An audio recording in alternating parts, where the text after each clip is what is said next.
ഇവരൊക്കെ ദേശീയ തലത്തിൽ ഇവർ ഒരു മുന്നണിയുടെ ഭാഗമാണ്. ഈ ഇന്ത്യ അലയൻസിൻ്റെ രണ്ട് പ്രധാനപ്പെട്ട അംഗങ്ങളാണ് കോൺഗ്രസ് പാർട്ടിയും മാർക്സിസ്റ്റ് പാർട്ടിയും. അതുപോലെ ബംഗാളിലായാലും ത്രിപുരയിലായാലും അതുപോലെ തമിഴ്നാടായാലും രാജസ്ഥാനിലായാലും എല്ലായിടത്തും ഇവർ അലയൻസിലാണ്.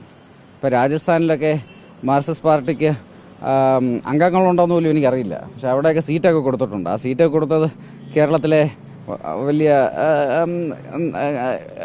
കോൺഗ്രസ് നേതൃത്വം കൊടുത്തിട്ടുണ്ട്. എന്നിട്ട് മാർക്സിസ്റ്റ് പാർട്ടിക്ക് ഇന്ന് ആകെപ്പാടെ എന്തെങ്കിലും ഇൻഫ്ലുവൻസ് ഉള്ള ഒരു സംസ്ഥാനം കേരളമാണ്. അപ്പം ഇവരെക്കുറിച്ച് ഇത്രയ്ക്ക് വിശ്വാസമില്ലെങ്കിൽ ഇവരെങ്ങനെയാണ് ഈ മുന്നണിയിൽ ഇരിക്കുന്നതെന്നുള്ള കാര്യം എനിക്കറിയില്ല. അതുപോലെ തന്നെ ഇപ്പം രാഹുൽ ഗാന്ധി ഇവിടെ വന്നപ്പോഴും പിണറായി വിജയനെതിരെ ഇങ്ങനെയൊക്കെ പറയുന്നുണ്ട്. പക്ഷെ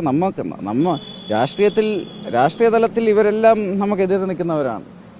ഇവർ രണ്ടുപേരും BJPയെ എങ്ങനെയും കേരളത്തിൽ നിന്ന് അകറ്റി നിർത്താൻ വേണ്ടി ഒരുമിച്ച് പ്രവർത്തിക്കുന്നവരാണ്. പക്ഷെ ഇതൊക്കെ ജനങ്ങളുടെ മുന്നിൽ ഇവരൊരു കപട കുസ്തി കളിക്കുന്നതാണ്. ജനങ്ങളെ തെറ്റിദ്ധരിപ്പിക്കാൻ വേണ്ടി ഇവർ പറയുന്ന കാര്യങ്ങളാണ്. പക്ഷേ മാർക്സിസ്റ്റ് പാർട്ടിയും കോൺഗ്രസ് പാർട്ടിയും ഇവിടെ ശക്തമായി എനിക്കെതിരെ മത്സരിക്കാൻ ശ്രമിച്ചു. പക്ഷേ അതെല്ലാം പരാജയപ്പെടുമെന്ന് തന്നെയാണ് എൻ്റെ വിശ്വാസം.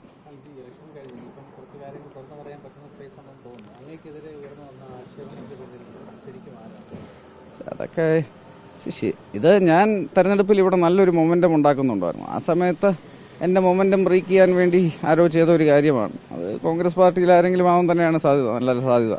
ഇന്നിപ്പോൾ കഴിഞ്ഞ 2-3 ദിവസമായിട്ട് എല്ലാവർക്കും എതിരെ ഇദ്ദേഹം എന്തൊക്കെയോ പറയുന്നുണ്ട്. ഞാനതൊന്നും ശ്രദ്ധിക്കാൻ പോയിട്ടില്ല. കാര്യം തെരഞ്ഞെടുപ്പ് പ്രചാരണമായിട്ട് ഞാൻ വളരെ ബിസിയായിരുന്നു. എല്ലാ ദിവസവും 6 മണിക്ക് ഇറങ്ങിയാൽ 12 മണിക്കാണ് വീട്ടിൽ കയറുന്നത്. പക്ഷേ ഇതൊക്കെ രാഷ്ട്രീയ പ്രേരിതം തന്നെയായിരുന്നു. ഇതെല്ലാം നിയമപരമായും എല്ലാ രീതിയിലും ഇതൊരു തെരഞ്ഞെടുപ്പ് പ്രചാരണം എൻ്റെ മൊമെൻറ്റം ബ്രേക്ക് ചെയ്യാൻ വേണ്ടി മാത്രം ചിലവർ ചെയ്ത കാര്യങ്ങളാണ്. കോൺഗ്രസ് പാർട്ടി കഴിഞ്ഞ 2-3 ദിവസമായിട്ട് അവർ ഇതെല്ലാം ചെയ്ത് കഴിഞ്ഞിട്ട് പോലും അവർ പരാജയം മനസ്സിലാക്കി. അത് കാരണമാണ് 2 ദിവസം മുമ്പ് തൊട്ട് അവരുടെ സ്ഥാനാർത്ഥി വികസനത്തിനെ കുറിച്ചോ ഇദ്ദേഹം ചെയ്ത കഴിഞ്ഞ 15 വർഷം എന്തൊക്കെ ചെയ്തു എന്നുള്ളതൊന്നും ഇദ്ദേഹം ജനങ്ങളോട് സംസാരിക്കാൻ അദ്ദേഹം തയ്യാറായില്ല. അദ്ദേഹം ആകപ്പാടെ കഴിഞ്ഞ 2-3 ദിവസം പറയുന്നത് EVM-ൽ പ്രശ്നമുണ്ട്, കള്ളവോട്ടുകളുണ്ട്, താമര വലുതായിട്ടിരിക്കുന്നു, അദ്ദേഹത്തിന് കുത്തുമ്പോൾ താമരയ്ക്ക് പോകുന്നു. ഇതൊക്കെയാണ് അദ്ദേഹം കഴിഞ്ഞ 2-3 ദിവസമായിട്ട് പറഞ്ഞുകൊണ്ടിരിക്കുന്നത്. ശരി, ഇതൊക്കെ കേൾക്കുമ്പം എനിക്ക് ഇതൊക്കെ വളരെ ബാലിശമായ കാര്യങ്ങളായിട്ടാണ് തോന്നുന്നത്. കാര്യം ഇതൊരു ദേശീയ തെരഞ്ഞെടുപ്പാണ്. ഇത് പത്തനംതിട്ടയിലെ MP തിരഞ്ഞെടുക്കേണ്ട തെരഞ്ഞെടുപ്പല്ല. ഇതൊരു ദേശീയ തെരഞ്ഞെടുപ്പാണ്. 543 മണ്ഡലങ്ങളിൽ തെരഞ്ഞെടുപ്പ് നടക്കുന്നു. ഭാരതീയ ജനതാ പാർട്ടി ഇന്ന് ഏറ്റവും വലിയ ദേശീയ പാർട്ടിയാണ്. 400-450 സ്ഥാനാർത്ഥികളുണ്ട്. ഇതിൽ ഒരു സ്ഥാനാർത്ഥിക്കെതിരെയും പറയാത്ത കാര്യങ്ങളാണ് ഈ പത്തനംതിട്ടയിൽ നടക്കുന്നതെന്നൊക്കെയാണ് ഇദ്ദേഹം പറയുന്നത്. ഈ പറയുന്ന കാര്യങ്ങളൊക്കെ കേൾക്കുമ്പോൾ ഇവർ പരാജയം സമ്മതിച്ച് കഴിഞ്ഞു. ഇപ്പോഴേ എക്സ്ക്യൂസ് സാധാരണ ഇലക്ഷൻ തോറ്റ് കഴിയുമ്പോഴാണ് EVM-നെ കുറ്റം പറയുകയും കള്ളവോട്ടിനെ കുറിച്ചൊക്കെ പറയുന്നത്. ഇത് തെരഞ്ഞെടുപ്പിൻ്റെ ദിവസം തന്നെ ഇദ്ദേഹം പരാജയത്തിനെ കുറിച്ചാണ് സംസാരിക്കുന്നത്. കോൺഗ്രസ്സുകാർ തന്നെയാണ് ഇതിൻ്റെ പിന്നിൽ. പക്ഷേ അവർ ചെയ്തതൊന്നും നടന്നില്ല. തെരഞ്ഞെടുപ്പ് കഴിഞ്ഞാൽ കുറച്ച് കാര്യങ്ങൾ വെളിപ്പെടുത്താമെന്ന് പറഞ്ഞിരുന്നു. ഈ ആളുകളൊക്കെ വിളിച്ച ആളുകളെ കുറിച്ചൊക്കെ അറിയാം, കോൾ റെക്കോർഡുകളൊക്കെ ഉണ്ട് എന്നൊക്കെ പറഞ്ഞു. അപ്പോൾ കാര്യങ്ങളൊക്കെ വെളിപ്പെടുത്താമെന്ന് പറഞ്ഞിരുന്നു. സമയമാവട്ടെ. ഇന്നലെ തെരഞ്ഞെടുപ്പ് കഴിഞ്ഞല്ലേ ഉള്ളൂ. ഇന്ന് രാവിലെ എണീറ്റേ ഉള്ളൂ. ഇപ്പം ദേശീയ തലത്തിൽ എനിക്ക് ഇനിയും ചുമതലകളുണ്ട്. 1-ാം തീയതി തൊട്ട് എനിക്ക് മറ്റു ചില സംസ്ഥാനങ്ങളിൽ ചുമതലകളുണ്ട്.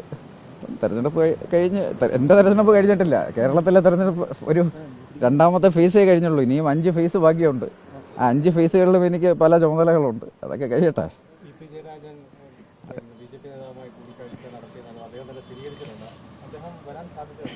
അതൊന്നും എനിക്കറിയില്ല. ഇതൊക്കെ ഇവരൊക്കെ ഞാൻ കഴിഞ്ഞ 2-3 ദിവസമായിട്ട് ശരിക്കും എനിക്ക് ഇതൊന്നും ഫോളോ ചെയ്യാനുള്ള ഒരു അവസരവും കിട്ടിയിട്ടില്ല. കാരണം ഇതിനെക്കുറിച്ചൊന്നും എനിക്കറിയില്ല. നമ്മുടെ നേതൃത്വം എടുക്കുന്ന തീരുമാനങ്ങളാണ്. പക്ഷേ ഇപ്പം ആരാ വരുന്നത്, ആരാണ് പോകുന്നതെന്നൊന്നും എനിക്കറിയില്ല ഇതിനെക്കുറിച്ചൊന്നും. എല്ലാം കഴിയുമ്പോൾ വിവാദം ഉണ്ടാക്കിയവരെ നമ്മൾ നിയമപരമായി നേരിടുമായിരിക്കും. തീർച്ചയായിട്ടും ഞാൻ ഇതിൻ്റെ ഇടയ്ക്ക് തന്നെ ഞാൻ ഉണ്ടാക്കിയവർക്കെതിരെല്ലാം തെരഞ്ഞെടുപ്പ് കമ്മീഷന് ഞാൻ പരാതി കൊടുത്തിട്ടുണ്ട്. അന്ന് തന്നെ കൊടുത്തു.